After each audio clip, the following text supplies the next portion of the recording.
In front of me is REALME C25s, and let me show you how to add photo to contact on this device. So at first, just open your phone dialer, go to Contacts then, and mark the contact that you would like to add this profile picture to.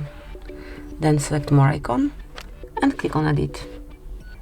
Tap on Profile Picture icon, and you can either take a photo or select something from your gallery.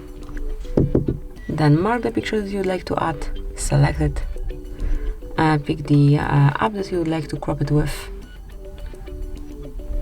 Now you can manage the picture and click on Save Copy.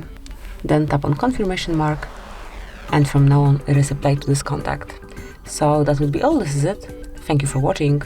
Please subscribe our channel and leave the thumbs up.